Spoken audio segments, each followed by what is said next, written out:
We wish the Super Eagles the very best in the game against Egypt. Now, let's turn attention as we continue our countdown to the Africa Cup of Nations. Group F is a group that is of importance to so many, nations, especially the Francophone, you want to call it. You have Cameroon in there, the defending champions, Ivory Coast, are in there as well. And for Gabon, it is definitely a bad news at this point in time. News broke forth less than 2 hours ago. The talisman and captain of the side, Pierre-Emerick Aubameyang, is injured. He will play in the tournament, but he's likely to miss probably the first 2 games of the group stages. And considering they have to play Cameroon and Ivory Coast, that's a huge blow, you want to call it, for the Gabonese side. There's a Mozambique side there. You look at it on paper, they are certainly the whipping boys of the group, but you never can tell. Upsets can happen. Now, let's quickly turn our attention to Cameroon, 5-time champions of the competition. They head into the Africa Cup of Nations, engulfed in one of the most extraordinary crises in their football history. Now, we know quite well that we're just days until the opening match against Gabon. The indomitable Lions find themselves with 2 competing squad lists and 2 coaches who both claim legitimate authority. And at the center of it is a dramatic standoff between Samuel Eto'o, the president of the Cameroonian Football Federation, and Mark Bryce, who was appointed by the Ministry of Sports. Now, joining the show is a Cameroonian sports journalist, Jamia Undube, who will be shedding light on what the current state of football is in Cameroon and how they can navigate all of these administrative issues to ensure that they have a smooth campaign right there. He is a journalist with Dream FM Radio in Buea, Cameroon. He joins the show this evening from the city of Buea. Jamia, good evening. Thank you so much for joining us on the show. Yeah, good evening, Samson. Good evening to the televiewers out there in Nigeria. Thank you so much. Quickly, let's talk about the conflicting AFCON squad list. There are those who are still concerned which one is the authentic one. You have Fecafoot headed by, Samuel Eto'o, that's the Football Federation, releasing one. Yet you have Mark Bryce, the coach who was appointed by the Ministry of Sports, releasing another squad. You are right there on ground. You probably have exclusives. Which of these lists will you deem to be the legitimate list that will represent Cameroon at the Africa Cup of Nations?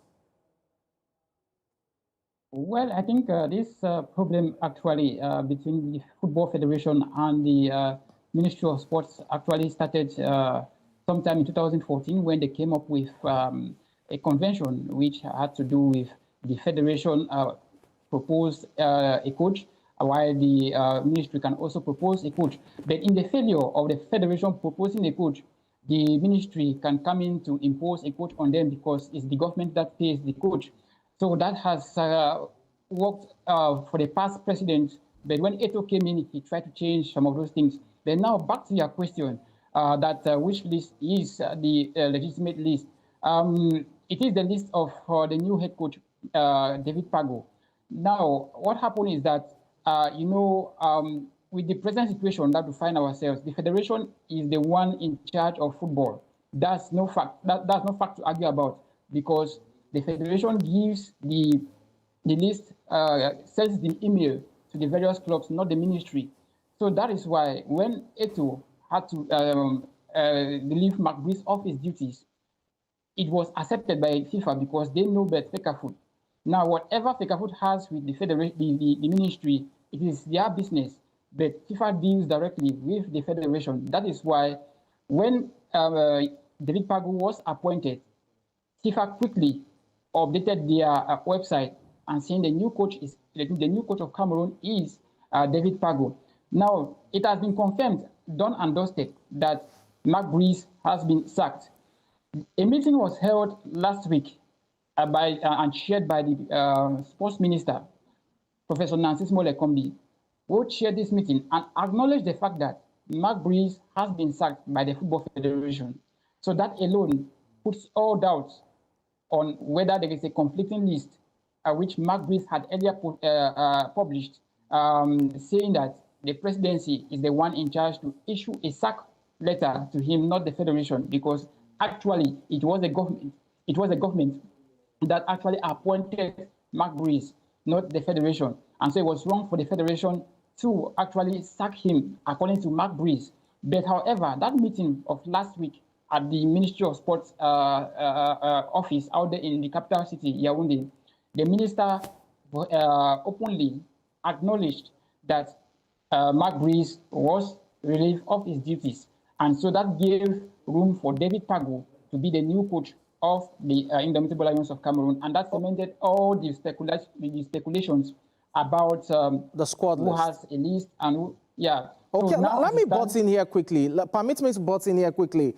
I mean, because one of the concerns Mark Breeze raised was the federation didn't appoint him, so there was no way the federation could have sacked him. But if the ministry is now in bed with the federation that Mark Breeze is gone, as it were, and David Pago is the one calling the shots, it means that for the 2025 Africa Cup of Nations, experienced hands like Andre Onana, Vincent Abubakar, these players will not be at the tournament itself because the list released by David Pago does not have these players. And that's a huge concern for several Cameroonian fans right there who think that these are experienced players that can contribute immensely to the squad. You're looking at Cameroon and having failed to, score goals in the last 3 games in terms of their competitive games, the 2 qualifiers, as well as the defeat to DR Congo in the semifinals of the World Cup playoffs. Do you think leaving out Vincent Abubakar, for example, is a good idea by David Pago, who you've just confirmed is the coach of the Cameroonian side? Yeah, normally Cameroonians would have loved to actually see Abubakar in the squad because of his contributions to Cameroon's national team since he made his debut in May 2010 ahead of the FIFA World Cup in 2010 in South Africa. So he has scored 48 goals. He's closely behind the all-time top scorer, that's Samuel Eto'o. And I think this should have been a reception for him to give his last AFCON, looking at his age. But I think it's the decision of the coach. But people are saying that David Pago, I followed David Pago personally. He has been the coach of multiple teams in our top-tier championship here in Cameroon, And he has coached P.W. Bamenda. He has coached Aigle Royal of the Menwa, as well as Stade Rennais of Melon. Those are top-tier clubs in Cameroon. And he led P.W. Bamenda in their first league title in 2020, as well as the Cup of Cameroon in 2021. So that gives you the pedigree of the coach who is being appointed as coach of the national team. They now come to the character trait of David Pago. He doesn't like to be in a situation whereby you have stars. He likes to groom his own set of players. He has that Pep Guardiola mentality that he doesn't want a player who comes and influence decision in terms of the dressing room. He wants to have his players under his control. That was what he did with P. Bamenda or P.W. Bamenda, the Cameroon champions of 2020, which they won the league title that year. Jamia, sorry to butt in, I mean, because of time, you've just given us an impression of who David Pago, the new coach, is someone who, is well known within the Cameroonian football landscape, and more importantly, he is a winner, as it were. Let's take a look quickly at the players, because you talked about the players. He doesn't like players he cannot, control, and players who can contribute to the cause, as it were. These are some of the key players we're looking at for the Cameroonian side at the tournament. Brian Mbeumo is probably the most popular of them all at this point in time, considering he plays for Manchester United, and he has that wealth of experience playing top-flight football. There's Carlos Baleba, there's Dina Ebimbia as well. These are youngsters that can contribute immensely to the title quest. Are there any other players you think Cameroonians are looking forward to in the squad to really deliver for them on the continent's biggest stage? Yeah, if you look at the players who were called by Coach David Pago, you understand that aside from Brian Mbeumo, we have Carlos Baleba, who is like the midfield engine. Now, with the absence of Andre Frank Zambo Anguissa in the squad, I think Baleba is an opportunity for him to be the main man as far as the engine room is concerned for the Indomitable Lions. Likewise, Atou Avon, who plays for Lorient out there in France. He too is a good player. We saw him in the latter stages of the qualifiers. He gave a good account of himself. And for the attack with Christian Kofena coming in on the 21st, according to AfricaSoccer.com, who reported that the Bayer Leverkusen has delayed his coming to the AFCON squad to join the camp of the Indomitable Lions. So I think those are players who can actually create something. Don't forget Christian Mungang Basogok, the most valuable player in the 2017 AFCON winning team. he is the surviving player as far as the AFCON 2017 winning team of Cameroon is concerned. I think that's the only experience we have. Yeah. Okay, Christian quickly, Basogo. in about 30 That's the only seconds, experience. Jamia, I'm sorry I have to butt in. In about 30 seconds, there's Gabon and you have the defending champions, Ivory Coast. Do you think Cameroon can qualify from this group? Being objective, based on the form of the players and the quality of the players?